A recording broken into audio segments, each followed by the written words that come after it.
Hello everyone, welcome to Study with Palak, your one-stop solution for all queries and doubts. Today we are going to start with the taxonomy. So taxonomy क्या होता है? It is a scientific discipline of identifying, naming, defining and classifying organism into hierarchical system based on shared characteristics and evolutionary relationships. ठीक है, तो taxonomy क्या होता है कि आप जो ऑर्गेनिजम्स हैं, ठीक है, ऑर्गेनिजम्स को किस तरह से क्लासिफाई करते हो, आइडेंटिफाई करते हो, ठीक है, ऑर्गेनिजम्स को किस तरह से क्लासिफाई करते हो, आइडेंटिफाई करते हो, ठीक है, उनको नेम देते हो किसी ऑर्गेनिज्म को। अगर आप आइडेंटिफाई कर रहे हो तो उसके बाद उसको क्या करते हो, उसको क्लासिफाई करते हो, फिर उसको नेमिंग करते हो, उसको डिफाइन करते हो, ठीक है। एक प्रॉपर हायरार्किकल सिस्टम में आप क्या करते हो कि उसको देखते हो कि ये किसके साथ इस ऑर्गेनिज्म के कैरेक्टर सिमिलर हैं, ठीक है, इसका एवोल्यूशनरी रिलेशनशिप क्या, एंसेस्टर्स कौन थे, उस हिसाब से आप क्या करते हो, पूरी तरह से उस ऑर्गेनिज्म को आइडेंटिफाई करके क्लासिफाई करते हो और उस जिसके साथ भी उसके कैरेक्टर सिमिलर्स होंगे, जिसके साथ उसका एवोल्यूशनरी रिलेशनशिप जो है वो सिमिलर होगा, आप उसको उस ग्रुप में कैटेगराइज कर देते हो, ठीक है। तो टेक्सोनॉमी में क्या क्या आता है, आइडेंटिफिकेशन आता है, मतलब पहले आप किसी भी ऑर्गेनिजम्स को जिसको भी आपने देखा है, फर्स्ट टाइम फाइंड आउट किया, उसको आइडेंटिफाई करोगे, रिकॉग्नाइज करोगे, ठीक है, और उसको असाइन करोगे, ठीक है, किसी नॉन ग्रुप के साथ, ठीक है। फिर आप उसके फिजिकल कैरेक्टर्स को डिटेल करोगे कि उसके कैरेक्टर्स क्या है, वो किस तरह से दिख रहा है, ठीक है। फिर उसको कोई साइंटिफिक नेम जो है असाइन करते हो अकॉर्डिंग टू दी आपका जो इंटरनेशनल कोड ऑफ नॉमेनक्लेचर, उसके अकॉर्डिंग उसको साइंटिफिक नेम जो है असाइन किया जाता है।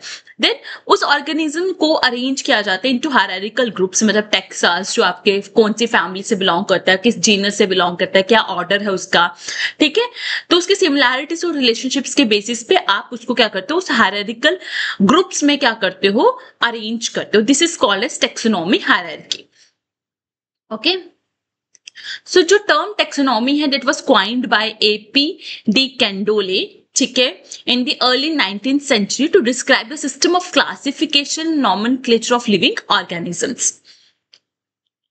सो अब ये सिम्पसन कौन थे, George Gaylord Simpson, he was a palaeontologist and zoologist, ठीक है। इन्होंने अपनी बुक एनिमल टेक्सोनॉमी के अंदर जो है प्रिंसिपल्स ऑफ एनिमल टेक्सोनॉमीज के अंदर इन्होंने क्या डिफाइन किया था, इन्होंने कहा था टेक्सोनॉमी क्या है, it is a theoretical study of classification, ठीक है, कि क्लासिफिकेशन की जो थ्योरेटिकल स्टडी है, ठीक है, दैट इज कॉल्ड टेक्सोनॉमी, जिसके अंदर उसके बेसिस, प्रिंसिपल्स, प्रोसीजर्स, रूल सब कुछ आ जाएगा, ठीक है। तो उन्होंने कहा था टेक्सोनॉमी क्या है, it is a theoretical study of classification that will include base, principle, procedure, rule सब कुछ, ठीक है। और ये इसने किसके अंदर डिफाइन किया था, अपनी book principles of animal taxonomy के अंदर डिफाइन किया था, ठीक है। ही कंसिडर क्लासिफिकेशन एज अ सब टॉपिक ऑफ सिस्टमैटिक्स। उन्होंने क्या कहा था कि क्लासिफिकेशन सिस्टमैटिक्स का सब टॉपिक है, ठीक है, that focus on theoretical foundations of ordering organisms, ठीक है।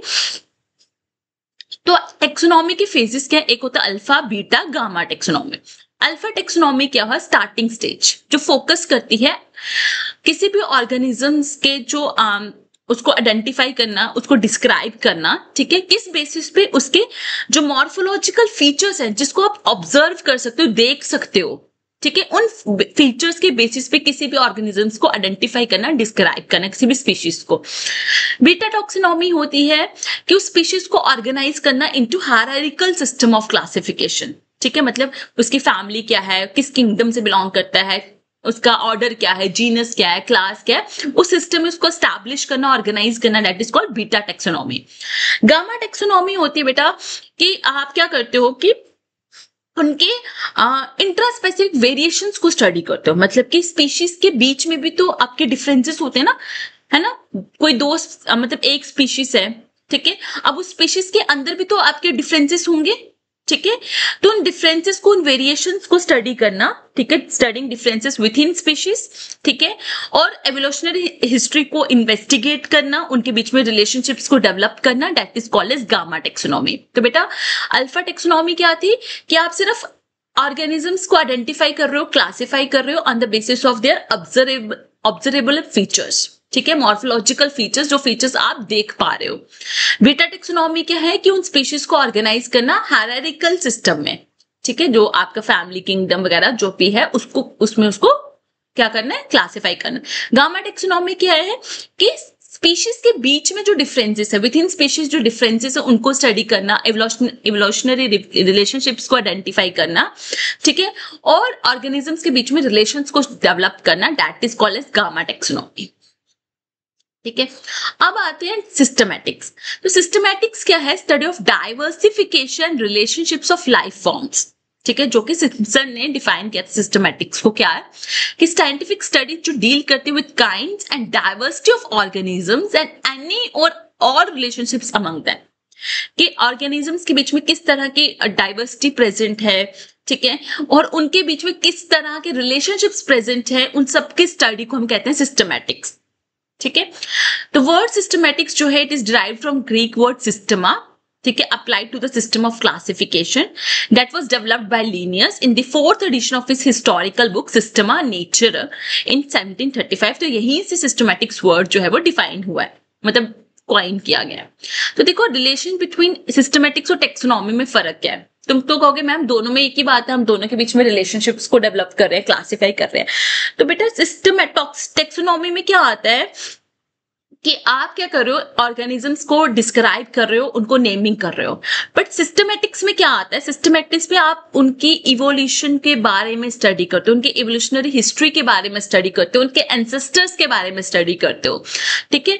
तो प्रिंसिपल्स ऑफ टेक्सोनॉमी क्या है, डिस्क्राइब करना, आइडेंटिफाई करना, nomenclature and classification. But components of systematics उनमें एक एक्स्ट्रा कंपोनेंट आता है that is called phylogeny. Phylogeny मतलब कि उनकी इवोल्यूशनरी हिस्ट्री को स्टडी करना, ठीक है। तो आइडेंटिफिकेशन मतलब तो समझ आ गया ना कि किसी भी process of recognising specific organisms की उनके करेक्टरिस्टिक्स को कंपेयर करना। डिस्क्रिप्शन मतलब उनके करेक्टर्स को डिटेलिंग करना कि उनके क्या क्या करेक्टर्स है, लाइक उनके फ्लावर का कलर क्या है, पेटल का कलर क्या है, लीफ की शेप क्या है, ये सब डिस्क्राइब करना। नॉमेनक्लेचर क्या, उनको यूनिक साइंटिफिक नेम प्रोवाइड करना। क्लासिफिकेशन क्या है कि ऑर्गेनिजम्स को हायरार्किकल सिस्टम में अरेंज करना, ठीक है। एंड फाइलोजेनी क्या है कि उनके फोकस करना उनकी इवोल्यूशनरी हिस्ट्री के ऊपर, उनके ऑर्गेनिजम्स के बीच के रिलेशनशिप्स के ऊपर, ठीक है, कि वो कहाँ से ओरिजिनेट हुए हैं, उनका एंसेस्टर कौन है, ये सब स्टडी करने इज कॉल्ड एज फाइलोजेनी। तो आते हैं टेक्सोनॉमिक कलेक्शंस के ऊपर। तो टेक्सोनॉमिक कलेक्शंस क्या होते हैं, this are the systematic accumulation of preserved plant, animal, microbial and other biological specimens used for identification, classification, study and reference in taxonomy and biodiversity research। तो taxonomic collections क्या होती है, taxonomic collections होती है कि जो भी आपके plants हैं, animals हैं, microbes हैं, DNA है, genes हैं, plant tissue है, animal tissue है, उन सबको क्या करना, accumulate करना, preserve करना, ताकि आप उनको यूज कर सको फॉर आइडेंटिफिकेशन, क्लासिफिकेशन, स्टडी के लिए या रेफरेंस के लिए, बायोडाइवर्सिटी रिसर्च में आप उनको यूज कर सकते हो, है ना। तो जो लोग ज़ूलॉजी या बॉटनी पढ़ते हैं, तुम लोगों को पता है कि हर्बेरियम क्या होता है ना, जिसमें आप प्लांट्स को प्रिजर्व करके रखते हो। तुम लोगों ने सीड बैंक्स के बारे में पढ़ा होगा। लाइक तुम अगर ज़ूलॉजी लैब में जाते हो या बॉटनी लैब में जाते हो, वहां पे बॉटल्स के अंदर जो है स्पेसिमेंस को प्रिजर्व करके रखा होता है, ठीक है। क्यों, ताकि आप उनको स्टडी कर सको, उनके फीचर्स को स्टडी कर सको, राइट। तो ये एक तरह का परमानेंट रिकॉर्ड रहता है, ठीक है। जो भी आपकी स्पीशीज रिचनेस है, डिस्ट्रीब्यूशन है, वेरियस जो भी होगा, उस स्पीशीज के बारे में आप पूरी डॉक्यूमेंटेशंस कर देते हो कि ये स्पीशीज के बारे में, ये कहाँ से पाई गई थी, इसकी कौन कौन सी और वैरायटीज प्रेजेंट हैं, ये कहाँ कहाँ पर पाई जाती है, ठीक है, इसको सुटेबल इन्वायरमेंट क्या होगा, वो सारी आप इंफॉर्मेशन को डॉक्यूमेंट करके रखते हो, एक परमानेंट रिकॉर्ड बना के रखते हो, ठीक है। सो पर्पस क्या होता है, एक रेफरेंस मटेरियल की तरह आप उसको यूज करते हो, ठीक है। देन आप उसको एज ए स्टैंडर्ड की तरह यूज कर सकते हो किसी भी स्पीशीज को डिस्क्राइब करने के लिए। This can be source of genetical material for molecular taxonomy, ठीक है। आप लोग का रीजनल ग्लोबल जो भी आपके स्पीशीज है उसको प्रॉपर डॉक्यूमेंट करके रखते हो, पढ़ने के लिए, समझने के लिए। एजुकेशनल यूज मतलब ट्रेनिंग वगैरह में काम आती है, कंपैरेटिव स्टडीज करने में काम आती है, ठीक है। एंड कंजर्वेशन बायोलॉजी मतलब अंडरस्टैंडिंग स्पीशीज स्टेटस डिस्ट्रीब्यूशन, जैसे पता होता है कि स्पीशीज का स्टेटस क्या है, कहाँ कहाँ पे प्रेजेंट है, तो वो सब चीजें आपको समझ आ सकती हैं। तो कंपोनेंट्स क्या होता है टेक्सोनॉमिक कलेक्शन के? सबसे पहले तो वो स्पेसिमेन जरूरी है ना, जिसको जो आपका बायोलॉजिकल सैंपल होगा, that can be whole organism, that can be part of the organism, that can be a tissue of the organism also. ठीक है, फिर आप उसको डॉक्यूमेंट करोगे, बिकॉज जो भी इंफॉर्मेशन उस स्पेसिमेन के साथ में आई होगी, लाइक उसको कलेक्ट किसने किया, कहाँ से कलेक्ट किया, किस डेट पे कलेक्ट किया, ठीक है, उसकी ओरिजिनल आइडेंटिफिकेशन क्या है, वो सब आप डॉक्यूमेंट करोगे। ठीक है, और फिर क्यूरेटोरियल रिकॉर्ड्स क्या होगा कि इंफॉर्मेशन ऑन द मैनेजमेंट, कौन सी मैनेजमेंट जो है उसका रिकॉर्ड रख रही है, ऑर्गेनाइजेशन कौन सी है, ठीक है, and the maintenance of the collection itself, ठीक है, उस कलेक्शन को मेंटेन करना। तो ड्राई कलेक्शंस भी हो सकती है, मतलब कोई लिक्विड वगैरह आप यूज नहीं कर रहे हो, कोई पेपर के ऊपर उसको प्रेस कर रहे हो या कहीं पे पिन कर रहे हो किसी शीट वगैरह के ऊपर, that is called dry collections. ठीक है, जैसे कि herbarium sheets with pressed plants, pinned insects, किसी इंसेक्ट्स को पिन किया हुआ है, ठीक है, एंड किसी कार्ड के ऊपर भी आप उस स्पेसिमेन को जो है पिन करके रख सकते हो। तो इससे हमें उनके एक्सटर्नल मॉर्फोलॉजी पढ़ने में आसानी हो जाती है ना, उसके विंग्स कैसे होंगे उस इंसेक्ट के, या लिम्स कैसे होंगे, फोर लिम्स कैसे होंगे, माउथ स्ट्रक्चर्स कैसे हो सकते हैं, तो ये सब पढ़ने में आसानी होती है। वेट कलेक्शंस होते हैं जब आप किसी स्पेसिमेन को किसी जार के अंदर, अल्कोहल के अंदर सबमर्ज करके रखते हो, उसको प्रिजर्व किसी लिक्विड प्रिजर्वेटिव के अंदर रखते हो। ठीक है, तो प्रिजर्व फिशेस इन जार्स और soft bodied invertebrates prevents tissue, तो इससे टिश्यूज की प्रिवेंशन भी हो जाती है, उसके सॉफ्ट बॉडी पार्ट्स भी मेंटेन रखते हैं और इंटरनल स्ट्रक्चर भी प्रिजर्व रहते हैं।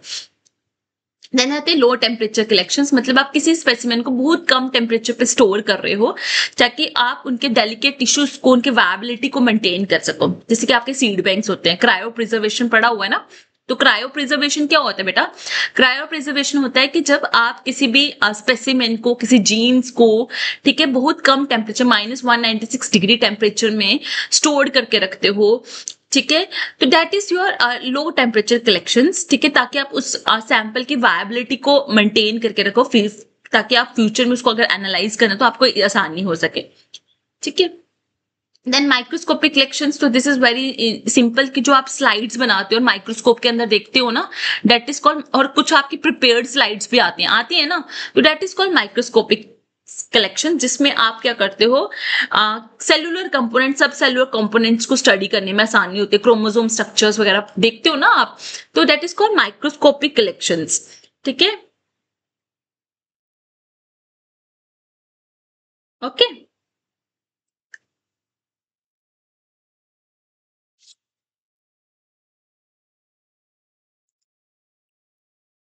आ जाओ हर्बेरियम। तो हर्बेरियम क्या होता है? Collection of preserved plant specimens. ठीक है, टिपिकली वो स्पेसिमेंट्स आपके ड्राइड होते हैं, पेपर के ऊपर माउंटेड होता है, और उसके साथ पूरा डेटा उसका प्रेजेंट होता है कि किस डेट पे किसने उसको कहाँ पे कलेक्ट किया था, ताकि उसको स्टडी करने में आसानी हो सके। ठीक है, तो अरेंज, इसको सिस्टमेटिकली अरेंज किया जाता है। Herbaria contain historical plant records helping scientist study plant diversity, distribution and evolution over time. तो स्पेसिमेंट्स, अब उसके साथ क्या क्या इन्फॉर्मेशन होगी? स्पेसिमेन क्या है? वो कोई भी पार्ट हो सकता है, होल पार्ट हो सकता है, या पार्ट ऑफ द प्लांट हो सकता है। ठीक है, डेटा पूरा प्रेजेंट होगा, किसने कलेक्ट किया, कहाँ से कलेक्ट किया। ठीक है, एसोसिएटेड मटेरियल, किसी किसी हर्बेरिया में सीड्स भी प्रेजेंट होते हैं, ड्राइड फ्रूट्स भी उसके साथ प्रेजेंट होते हैं, वुड सेक्शंस भी होती हैं, pollens, even DNA samples can also be present. ठीक है, कुछ इंपॉर्टेंट बहुत फेमस हर्बेरिया का नाम है, जैसे रॉयल बोटैनिक गार्डन क्यू, जो कि वर्ल्ड का लार्जेस्ट हर्बेरियम है, contain more than 7 million preserved plant specimens. It is crucial site for research, education, conservation, and it is a UNESCO World Heritage Site also. Museum National d'Histoire Naturelle, जो कि Paris France में है. It is again one of the world largest, contain one of the world largest collections of plant specimens. New York Botanical Garden, ठीक है, a large herbarium in the Western Hemisphere. ठीक है, it contain around 8 million plant and fungi specimens. ठीक है, and was founded with a vision to create a Q of the Americas. ठीक है, then Missouri botanical Garden, जो कि Saint Louis Missouri USA में है. It is again one of the largest herbaria globally. It contains over 6 million specimens and focuses on tropical regions. ठीक है, United states national herbarium है. Then आपका Komarov botanical institute है. ठीक है, major global herbaria है ये भी, ठीक है, इसमें बहुत सारे मिलियंस ऑफ स्पेसिमेंस प्रेजेंट है। इंडिया की बात करें तो इंडिया में most famous and largest herbarium है आपका central national herbarium known as Calcutta herbarium located at the Indian botanical garden in Shibpur Howrah near Kolkata waste Bengal. ठीक है, ये 1795 में स्टैब्लिश हुआ था। इसमें 2 मिलियन से भी ज्यादा जो है ड्राइड प्लांट स्पेसिमेंस प्रेजेंट है, जो कि आपके बोटानिकल रिसर्च और कंजर्वेशन के लिए बहुत ज्यादा इंपॉर्टेंट है। आज जो म्यूजियम्स में, म्यूजियम तुम सबको पता है कि म्यूजियम में क्या होता है, एनिमल और प्लांट स्पेसिमेंस के प्रिजर्व्स जो है प्रेजेंट होते हैं। ड्राई स्पिरिट या टेक्सीडर्मी कोई भी मेथड से जो है वो वहां पे प्रिजर्वेशन कोई भी मेथड आप यूज कर सकते हो। ठीक है, इसमें आपके स्केल्टर रिमेन्स भी आते हैं, फॉसिल रिमेन्स भी आते हैं, कुछ मॉडल्स वगैरह भी होते हैं आपके, है ना। अगर आप म्यूजियम में जाते हो तो मॉडल भी होते हैं ना, जैसे हार्ट का मॉडल रखा होता है। ठीक है, अलग मॉडल्स भी प्रेजेंट होते हैं। नेचुरल हिस्ट्री म्यूजियम हो गया, देन है आपका जो कि लंदन में है Smithsonian national museum of natural history हो गया, जो कि आपके यूएसए में है। Zoological survey of India museum हो गया, जो कि आपका कोलकाता में है। ठीक है, ओके।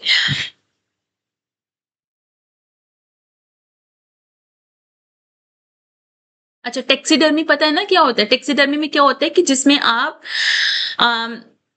एक एनिमल स्किन्स को जो है प्रिजर्व करके रखते हो, प्रिपेयर करके रखते हो कि आप किस तरह से एनिमल स्किन्स को प्रिजर्व कर सकते हो।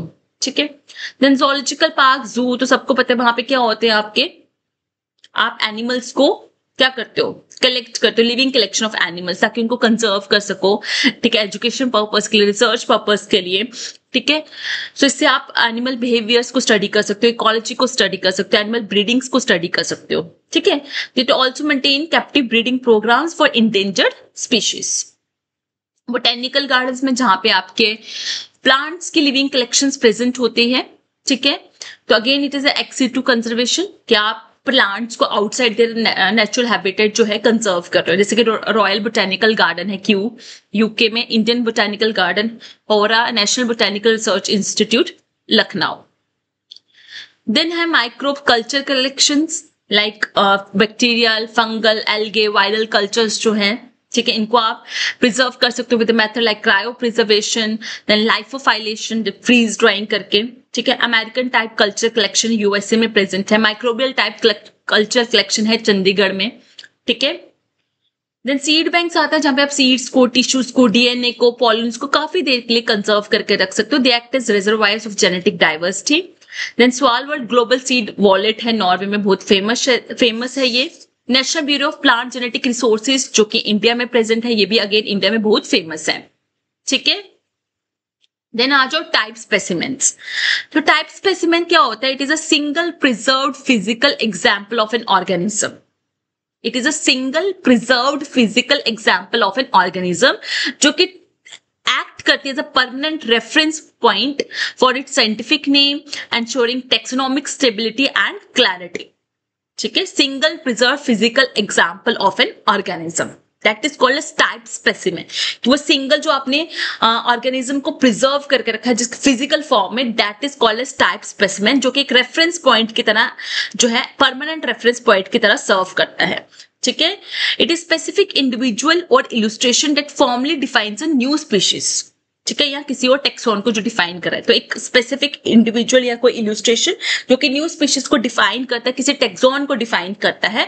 ठीक है, it may be deposited in a recognized collection, जैसे हर्बेरियम में हो सकता है, आपके म्यूजियम्स में हो सकता है, किसी भी कलेक्शन में ये आप हो सकता है जहां पे साइंटिस्ट जाके उसको कंसल्ट करे, स्टडी करने में उनको आसानी हो सके। तो पर्पस ऑफ टाइप स्पेसिमेंस, एक तो उसमें डेफिनेट नेम प्रेजेंट होता है। ठीक है, किसी भी स्पीशीज का, उसको हम स्टैंडर्ड की तरह यूज कर सकते हैं for a comparison. Then scientist can compare unknown species to that type specimen, कि कंफर्म करने के लिए क्या वो स्पीशीज उसके साथ बिलोंग करती है कि नहीं करती है। और एक स्टेबिलिटी के मतलब एक लिंक प्रोवाइड करता है।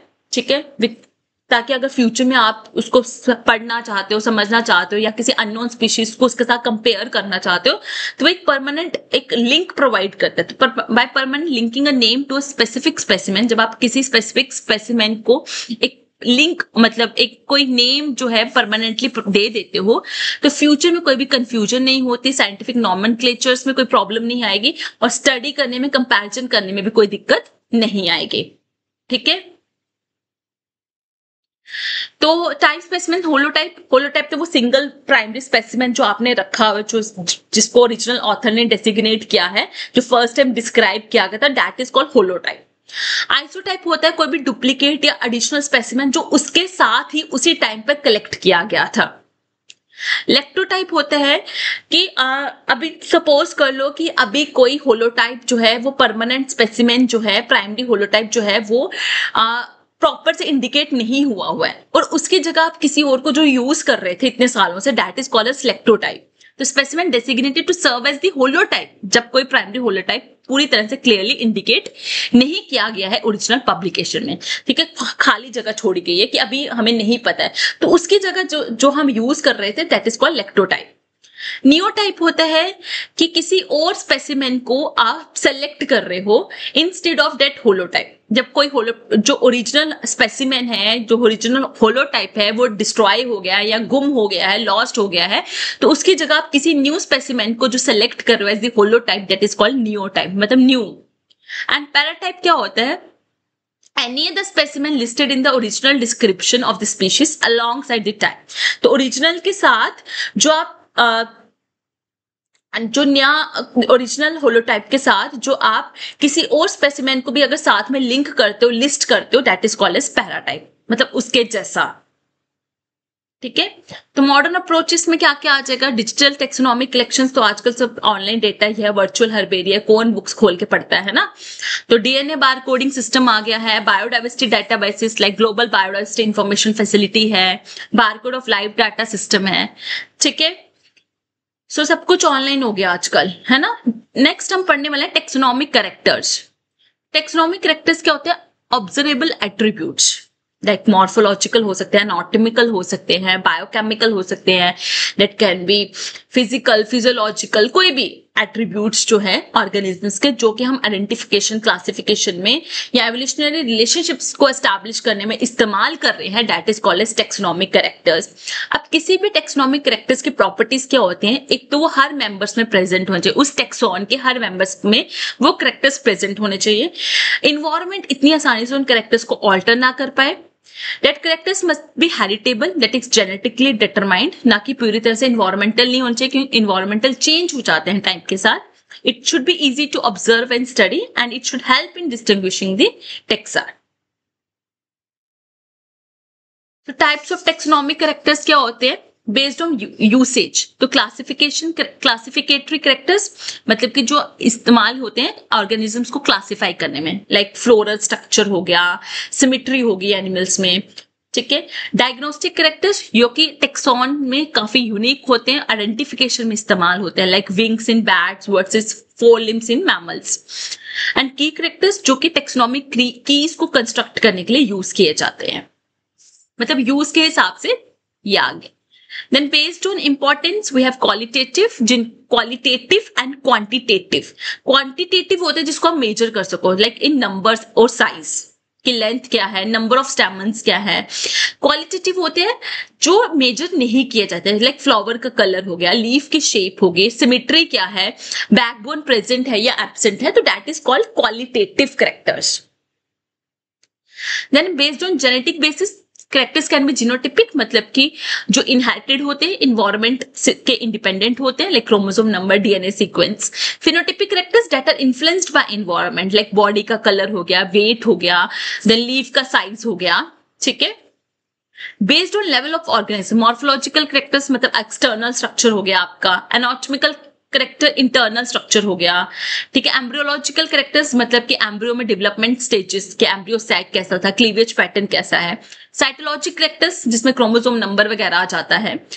प्लेनियोलॉजिकल करेक्टर्स जिसमें आप pollen grain, spore, size, shape क्या है। ठीक है, फिजियोलॉजिकल एंड बायोकेमिकल करेक्टर्स मतलब फोटोसिंथेटिक पाथवे कैसा होगा, एंजाइम्स कैसे होंगे, सेकेंडरी मेटाबोलाइट्स कैसा होगा। मॉलिक्यूलर करेक्टर्स की डीएनए का सीक्वेंस क्या है, प्रोटीन का सीक्वेंस क्या है, डीएनए बारकोडिंग क्या है। Behavioural characters like courtship behaviour, migration patterns क्या है, ये सब चीजें। देन है फाइलोजेनेटिक इंपॉर्टेंस। ठीक है, मतलब कि प्रिमिटिव करेक्टर जिसको आप प्लीसियोमॉर्फिक बोलते हो, like ancestral traits, like chordates में नोटोकॉर्ड्स का प्रेजेंट होना, ठीक है। एडवांस दैट्स एपोमॉर्फिक करेक्टर्स, जो कि डिराइव्ड करेक्टर्स है, लाइक बर्ड फैदर्स होना बर्ड्स में, double fertilisation in angiosperms, that are called advanced characters, apomorphic characters. ठीक है।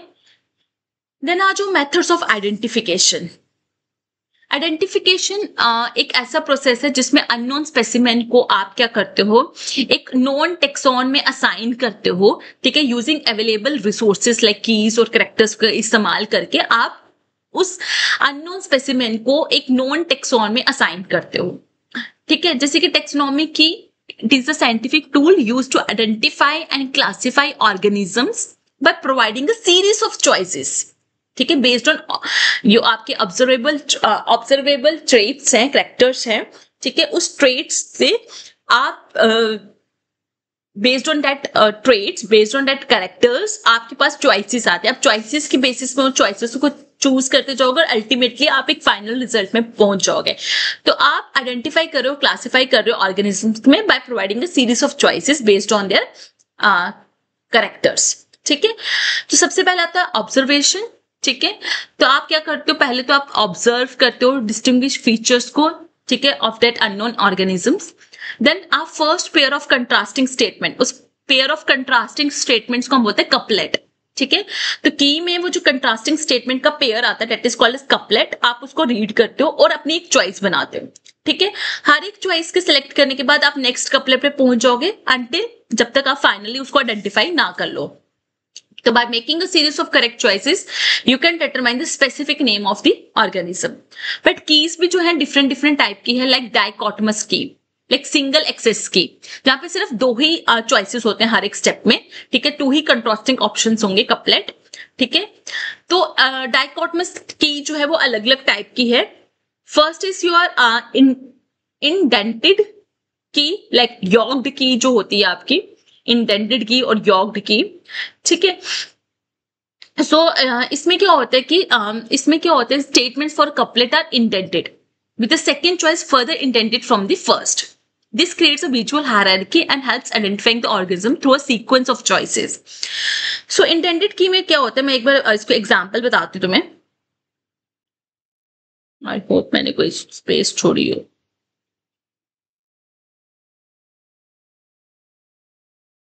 नहीं, सो यहीं पे बता देती हूँ। ठीक है, इंटेंडेड के क्या होते हैं कि सपोज करो आपके पास पहला आया है ऑर्गेनिज्म विथ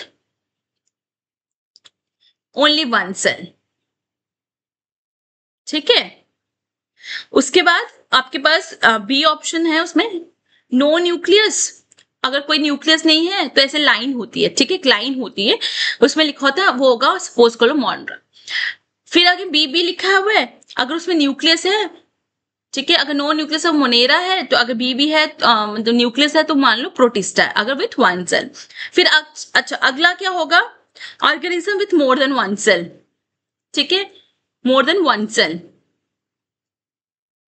ठीक है, इसमें भी आपको 2 ऑप्शंस दे देंगे।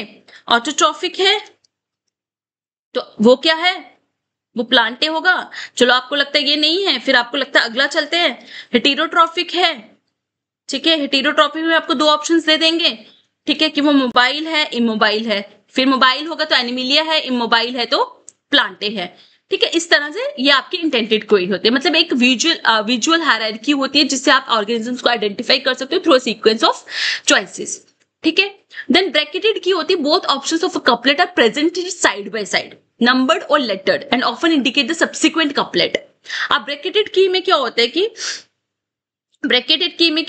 देखो, ब्रैकेट की में क्या होता है कि मतलब कि अगर आप बोलते ओनली 1 सेल है तो जाओ ऑप्शन नंबर 2 में। ठीक है, फिर इसके साथ लिखा होगा अगर मोर देन 1 सेल है, ठीक है, तो जाओ ऑप्शन नंबर 3 पे। मतलब एक के बाद वो तीसरे 2 वाले में क्या होगा, अगर आप 2 में जाते हो तो नो न्यूक्लियस है तो मोनेरा है। ठीक है, अगर न्यूक्लियस है तो वो प्रोटिस्टा है। ठीक है, अगर आप 3 में जाते हो तो 3 में ऑटोट्रॉफिक, हेटेरोट्रॉफिक, मतलब इस तरह से दिस आर ब्रैकेटेड। ठीक है, सीरियल नंबर की variation with each step is numbered, हर एक स्टेप एक नंबर्ड में होगा। सब्सिक्वेंट स्टेप्स अपीयर बिलो और link to the correct choice. ठीक है, देन पॉलीक्लेफ और मल्टी एक्सेस कीज होती हैं, दिस आर कॉल्ड साइनॉप्टिक और मल्टी एक्सेस कीज। ये के लिए allows the user to start at any character. यहाँ पे तो आप क्या कर रहे हो, आपको वन बाय आगे जाना पड़ेगा ना, बट पॉलीक्लेव केस में क्या होता है कि आप किसी भी स्टेप से स्टार्ट कर सकते हो, आपको एक सीक्वेंशियल पाथवे फॉलो करने की जरूरत नहीं है, जैसे कि आप कपलेट कीज में कर रहे थे, ठीक है। तो each character state is followed by number और कोड। हर एक कैरेक्टर स्टेट के पास एक नंबर या कोड होगा जो कि इंडिकेट करेगा species that possessing that trait. तो they are beneficial for computerization and allow for more flexibility in identification. मतलब अगर कोई आपको पता है ना कि बहुत पुरानी हिस्ट्री है या बहुत मतलब आपका वास्ट कुछ पढ़ना है, तो आप पॉलीक्लेव कीज जो है वो यूज कर सकते हो, ठीक है। बट आपकी डाइकोटोमस की है उसमें 2 ही ऑप्शन होंगे और आपको पहला ऑप्शन खत्म करना पड़ेगा, तभी आप दूसरे ऑप्शन में जा सकते हो। डायरेक्ट जंप करके आप आगे नहीं जा पाओगे, आपकी वो चॉइस नहीं होगी आपके पास, ठीक है। तो ये आपकी कीज होती है, ठीक है, डाइकोटोमस और पॉलीक्लेव keys.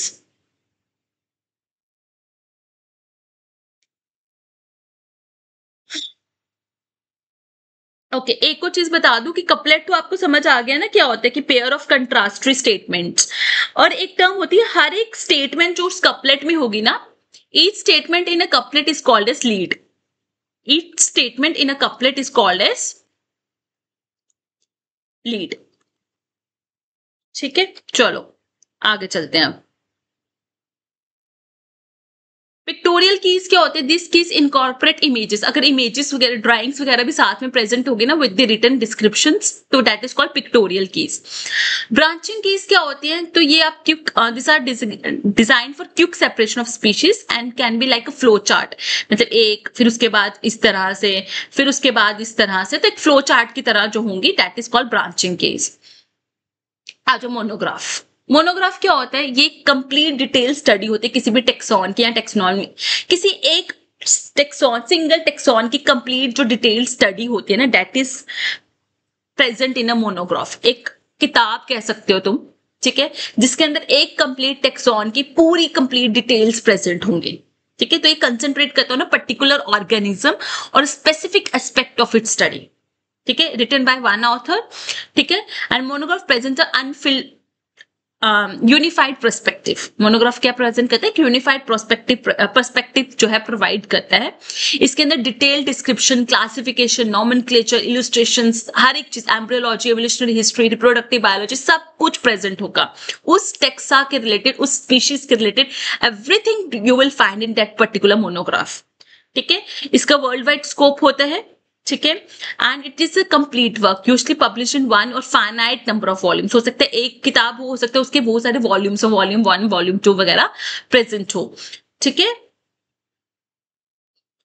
So morphological and anatomical methods क्या होते हैं? स्टडिंग विजिबल कैरेक्टर्स, ठीक है। लीफ को पढ़ लिया, फ्लावर स्ट्रक्चर को पढ़ लिया, सीड की मॉर्फोलॉजी को पढ़ लिया, ठीक है। या माइक्रोस्कोपिक एनाटॉमी, मतलब वुड के स्ट्रक्चर, पॉलन रेस को, हिस्टोलॉजिकल टिश्यूज वगैरह को स्टडी कर लिया, that is called microscopic anatomy. Then cytological and embryological methods क्या होते हैं? क्रोमोसोम का नंबर पढ़ना, एम्ब्रियो डेवलपमेंट करना, क्रोमोसोम पैटर्न पढ़ना, एंडोस्पर्म के बारे में पढ़ना, दिस आर। प्लेनोलॉजिकल मेथड्स, मतलब पॉलन ग्रेन्स और स्पोर्स के बारे में पढ़ना, ठीक है। प्लांट की टेक्सोनॉमी की बहुत ज्यादा इंपॉर्टेंट है। Biochemical and chemotaxonomic methods like secondary metabolites के बारे में पढ़ लो, लाइक अल्कोलाइड्स हो गया, रेजिन्स के बारे में, फ्लेवोनाइड्स के बारे में, ये सब चीजें। मॉलिक्यूलर मेथड्स क्या आते हैं? Like DNA, RNA, protein based identification, DNA bar coding हो गया, देन पीसीआर, आरएफएलपी वगैरह, सीक्वेंसिंग वगैरह के बारे में पढ़ना। And molecular phylogenetics for evolutionary placement. Numerical taxonomy, phonetics. It used large set of characters analyzed statistically. मतलब लास्ट जैसे कि आपके बहुत सारे कैरेक्टर्स को स्टैटिस्टिकली एनालाइज करना, that is called as numerical taxonomy, ठीक है। तो इसमें क्या होता है कि आप बेसिकली आप क्या करते हो कि जो भी आपके एनालिसिस है उसको स्टैटिस्टिकली क्या कर रहे हो? रिप्रेजेंट कर रहे हो, ठीक है। और इसको दिया था आपके स्नीथ एंड सोकल ने स्टडी किया था, ठीक है। इनकी सबसे अच्छी एग्जांपल है। Then computer assisted digital identification, मतलब कि ऑनलाइन डेटाबेसेस, एआई टूल्स वगैरह को इस्तेमाल करो, like parked of life data system है, ग्लोबल बायोडाइवर्सिटी इंफॉर्मेशन फैसिलिटी है, फ्लोरा ऑफ चाइना ऑनलाइन है जिसमें चाइना के सारे फ्लोरास के बारे में प्रेजेंट है, plant net and I naturalist apps वगैरह है, ठीक है, जिसमें आपके सारा ऑनलाइन डेटा आपको मिल जाएगा, ठीक है। सो ये थे आपके क्या थे? मेथड्स ऑफ आइडेंटिफिकेशन वगैरह के। ठीक है, नेक्स्ट आ जाओ आपके टाइप्स ऑफ क्लासिफिकेशन, जो कि हमें डिटेल्स में आगे भी पढ़नी है। तो आर्टिफिशियल क्लासिफिकेशन है जिसमें आप फ्यू कैरेक्टर्स को स्टडी करते हो, जो भी आपके ऑब्जर्वेबल ट्रेट्स होते हैं उनको स्टडी करते हो। ठीक है, जो कि ऑफन सुपरफिशियल होते हैं, जो टाइम के साथ, कंडीशंस के साथ, एनवायरनमेंट के साथ चेंज हो सकते हैं। ठीक है, लिमिटेड कैरेक्टर्स के ऊपर फोकस करें, लाइक एक्सटर्नल फीचर्स या सिंपल वेजिटेटिव ट्रेट्स के ऊपर फोकस करते हैं।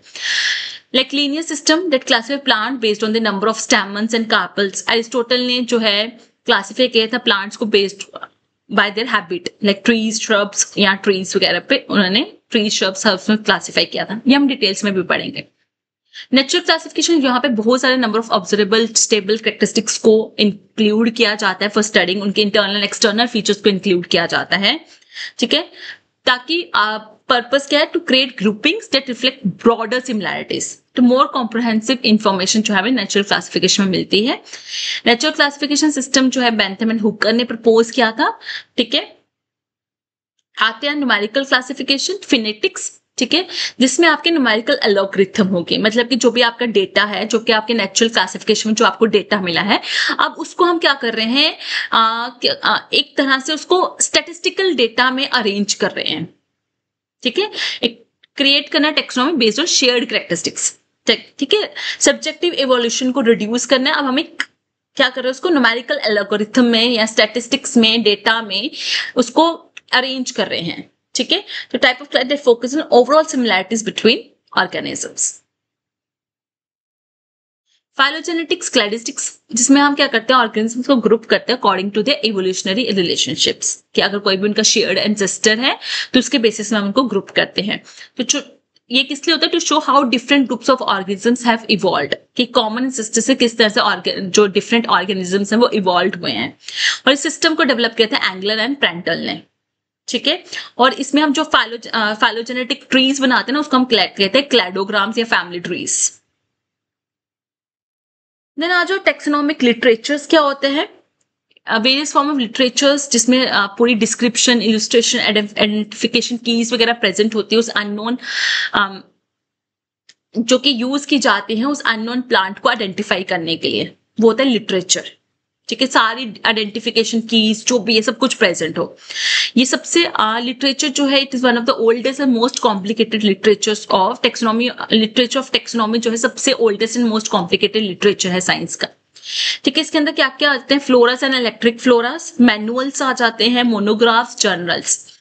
ठीक है, मोनोग्राफ हमने पढ़ लिया, मैनुअल्स भी आप सबको पता होगा, जब आप लैब्स में जाते हो तो आपके पास एक मैनुअल होता है, उस मैनुअल से आप कंपेयर करते हो। जब भी आप किसी आपको कोई भी ऑर्गेनिज्म दिया जाता है, कोई भी प्लांट स्पेसिमेन दिया जाता है, तो आप उस मैनुअल से उसको कंपेयर करते हो ना, कि उसकी फैमिली क्या होगी, उसका जीनस क्या होगा, राइट, उसके फीचर्स किसके साथ मैच कर रहे हैं। ठीक है, और जर्नल जिसमें आपकी साइंटिफिक स्टडीज को पब्लिश किया जाता है। ठीक है, तो फ्लोरा क्या होता है, इसका पर्पस होता है to provide a detailed account of plant life in a specific region. ठीक है, जिसमें उसके हैबिटेट, डिस्ट्रीब्यूशन सब इंक्लूडेड होगा। ठीक है, ये लिस्ट करता है, डिस्क्राइब करता है प्लांट्स जो इस पर्टिकुलर एरिया में पाए जाते हैं। ठीक है, रीजनली कंस्ट्रेन्ड एंड एग्जॉस्टिव।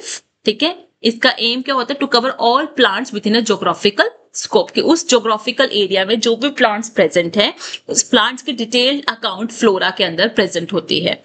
ठीक है, द फ्लोरा ऑफ दिल्ली, जैसे कि जो कि जेके महेश्वरी द्वारा प्रोवाइड किया, उसमें दिल्ली के जितने भी फ्लोरा है सारी इंफॉर्मेशन वहां पर प्रेजेंट है। फ्लोरा समझते हो ना, प्लांट्स। तो फ्लोरास जो हैं, they can be local flora, जो कि लिमिटेड ज्योग्राफिकल एरिया, जो कि यूजुअली स्टेट को कवर करते हैं। रीजनल फ्लोरा जो लार्जर ज्योग्राफिकल एरिया को कवर करते हैं। ठीक है, जैसे कि एक लार्ज कंट्री को, या बोटानिकल गार्डन वगैरह हो गया, जैसे flora of British India by sir J D Hooker. Flora covering a country is more appropriately known as national flora. अगर कोई एक फ्लोरा एक कंट्री को कवर कर रहा है तो उसको हम नेशनल फ्लोरा भी बोल सकते हैं। कॉन्टिनेंटल, अगर कोई किसी एंटायर कॉन्टिनेंट को कवर कर रहा है, लाइक फ्लोरा यूरोपिया। ठीक है, फ्लोरा ऑस्ट्रेलियानिसिस। ठीक है,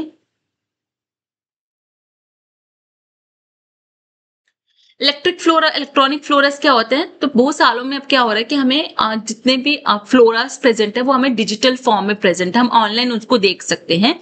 ये जो ऑनलाइन फ्लोरास हैं ये हम इलेक्ट्रॉनिक फ्लोरस होते हैं, जैसे कि मिसूरी बोटानिकल गार्डन, ठीक है, result in the publication of, उन्होंने ये www.efloras.organization जो है वो स्टार्ट की है, ठीक है। Then royal botanical gardens Kew has hosted e flora called as flora Zambesiaca, ठीक है। तो ये फ्लोरा क्या होता है कि आप कहीं पर भी बैठे, दुनिया के किसी भी कोने में बैठे हो, तो किसी भी प्लांट को सर्च करना है तो आप ऑनलाइन इजीली सर्च कर सकते हो, ठीक है। मैनुअल्स क्या होते हैं, एक मोर एक्सटेंसिव ट्रीटमेंट देन फ्लोरा, जिसमें क्या होते हैं आपके आइडेंटिफिकेशन, डिस्क्रिप्शन, ग्लॉसरी, मतलब सब कुछ जो है हर चीज जो है प्रेजेंट हो सकती है, ठीक है। किसी भी प्लांट को अगर हम मैनुअल्स लेते हो तो आपको पता है ना, मैनुअल्स के अंदर उसकी पूरी डिटेल्ड इंफॉर्मेशन जो है प्रेजेंट होती है उस मैनुअल के अंदर, ठीक है। मैनुअल का पर्पस क्या है, to assist in the identification of plant species के आइडेंटिफिकेशन में मदद करना, ठीक है। इसके अंदर डिस्क्रिप्टिव की, नेम ऑफ द स्पीशीज, ठीक है, पूरी इंफॉर्मेशन पूरी प्रेजेंट होगी। यूजर डिफाइंड होता है, नॉट नेसेसरली एग्जॉस्टिव, ठीक है। Focus on providing identification tools rather than a complete regional inventory, ठीक है। ये आपको क्या प्रोवाइड करता है, आइडेंटिफिकेशन टूल प्रोवाइड करता है आपको, ठीक है, rather than complete regional inventory, पूरा वो नहीं प्रोवाइड करता है, ठीक है। एट इज हैंडबुक की तरह काम करता है, आप कहीं पे भी उसको पकड़ के लेके जा सकते हो, जैसे कि आप स्कूल कॉलेजेस में भी आपने यूज करते थे, ठीक है। Examples: manual of cultivated plants, manual of cultivated trees and shrubs, hardy North America, manual of aquatic plants by Nancy Fassett, ठीक है। तो समझ आ गया फ्लोरा क्या होता है, फ्लोरा में उस रीजन के जितने भी प्लांट्स होंगे वो सब प्रेजेंट होंगे। यहाँ का कॉन्टिनेंट है तो उस कॉन्टिनेंट में जितने भी प्लांट्स होंगे सब उसमें प्रेजेंट होंगे। बट मैनुअल्स क्या होते हैं, मैनुअल्स में आपके आइडेंटिफिकेशन के लिए जो भी रिक्वायरमेंट है, स्पीशीज का नेम हो गया, डिस्क्रिप्टिव की होगी, वो सब प्रेजेंट होगी, वो इंफॉर्मेशन प्रेजेंट होगी। यूजर फ्रेंडली होता है, हर बच्चों को समझ आ जाता है, ठीक है। इसके मेन फोकस होता है आइडेंटिफिकेशन टूल प्रोवाइड करना rather than focusing on complete regional inventory. Journals update, continuous update on additional texts are described or reported from a region, nomenclatures changes or other taxonomic information। देखो simple सी बात बताती हूँ, flora manual या monograph ये तब publish होते हैं जब बहुत सारी उस पर स्टडीज कर ली जाती है, उसको अच्छे से रिवाइज कर लिया जाता है, तो उसमें पब्लिश होने में काफी साल लग जाते हैं। पर जर्नल्स क्या होते हैं, जो ऑनगोइंग रिसर्च चल रही है उसके बारे में आपको इन्फॉर्मेशन प्रोवाइड करता है।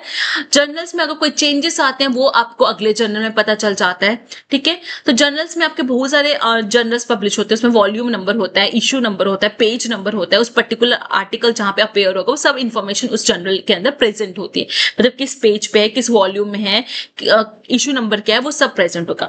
बट आपके जो फ्लोरास मैनुअल्स मोनोग्राफ है ये बार बार चेंज नहीं होते हैं ना, एक बार पब्लिश हुआ है तो वो अच्छे से रिवाइज होने के बाद ही पब्लिश होता है, या उसके रिवाइज्ड एडिशंस आ जाते हैं, जो एक ऐसा नहीं है कि आज पब्लिश हुआ तो कल उसका रिवाइज्ड एडिशन आ जाएगा, नहीं, उसको काफी टाइम लगता है, काफी साल लगते हैं, ठीक है। तो इंपॉर्टेंट जर्नल जैसे botanical journal of Linnean society, I think जो लोग जोलॉजी और बॉटनी में जिन्होंने रिसर्च किया उनको ये जर्नल्स के नाम बहुत आसानी से पता होंगे। क्यू बुलेटिन हो गया, plant systematic and evolution, Springer, ये तो आई थिंक सबसे कॉमनली यूज होता है, ठीक है। टेक्सॉन जो है this was published by International Bureau for Plant Taxonomy and Nomenclature, bulletin Botanical Survey of India, botanical magazine, systematic botany, ठीक है। Then Botanical Survey of India जो कब एस्टैब्लिश हुआ था, February 13, 1819 में, ठीक है। To explore, survey and document India's flora, ठीक है। इनकी एक्टिविटी क्या है, वही सर्वे करना, इकोलॉजिकल स्टडीज करना, प्लांट्स को आइडेंटिफाई करना, डॉक्यूमेंट करना, ठीक है, उसको एजुकेशनल रिसर्च पर्पस के लिए यूज करना, ठीक है। उस प्लांट मटेरियल को डिस्ट्रीब्यूट करना फॉर एजुकेशनल रिसर्च इंस्टीट्यूशंस, ठीक है। मेंटेन वेल ऑर्गेनाइज्ड हर्बेरिया, ठीक है, इनके हेडक्वार्टर्स है कोलकाता वेस्ट बंगाल में। Essence zoological service of India है जो कि जुलाई 1960 में स्टैब्लिश हुआ था, और इसके रूट्स कहाँ पे, Indian museum zoological section establish in 1875, वहां से इसको स्टैब्लिश किया गया है। ये सब कुछ क्या करता है, एनिमल लाइफ को एक्सप्लोर करता है, सर्वे करता है, उस पर रिसर्च करता है, ठीक है। इसके हेडक्वार्टर्स भी कहां पर है, कलकत्ता में। अभी दोनों जो है ना किसके अंडर आते हैं, ministry of environment, forest, climate change, government of India के अंडर आते हैं, ठीक है। इंडिया बोटानिकल गार्डन जो कलकत्ता में है, ठीक है, लार्जेस्ट बोटानिकल गार्डन है इंडिया का, रॉयल बोटानिक गार्डन और इंडिया बोटानिक गार्डन जो है एज रीनेम्ड, ठीक है, पहले इसको रॉयल बोटानिक गार्डन भी बोलते थे। ये शिवपुर कोलकाता में है। डॉक्टर के Biswas was the first Indian to be appointed superintendent of this garden 1937, ठीक है। George King was the designer of this garden. ये 310 एकड़ लैंड में जो है बनाया गया on the bank of river Hooghly in 1787 at the initiative of colonel Robert Kyd of Bengal infantry. William Roxburgh जो कि फादर ऑफ इंडियन बॉटनी है, was its second director and founded the world famous herbarium of this garden, ठीक है। इस garden के जो largest attraction है वो है ग्रेट बनियान ट्री, जो लार्जेस्ट ट्री है in size in the world, ठीक है। मेन अट्रैक्शन इस गार्डन की ये ग्रेट बनियान ट्री खुद में एक छोटा फॉरेस्ट है, ठीक है। तो garden is the largest and best herbarium in the country, ठीक है। Since 1957 major part of this collection has been shifted to Botanical Survey of India में शिफ्ट कर दी गई है। बोटानिकल गार्डन जो है बोटानिकल सर्वे ऑफ इंडिया का हेडक्वार्टर है। It is now called the Central national Herbarium Kolkata, ठीक है। तो आई थिंक मैंने टेक्सोनॉमी के रिलेटेड जितने भी इंफॉर्मेशन थे आपको प्रोवाइड करने की कोशिश की है। So that's all. Do like and subscribe study with Palak. You can connect with me on my Telegram, Instagram, because I believe more we connect easier the success becomes. So just one click and you search and share.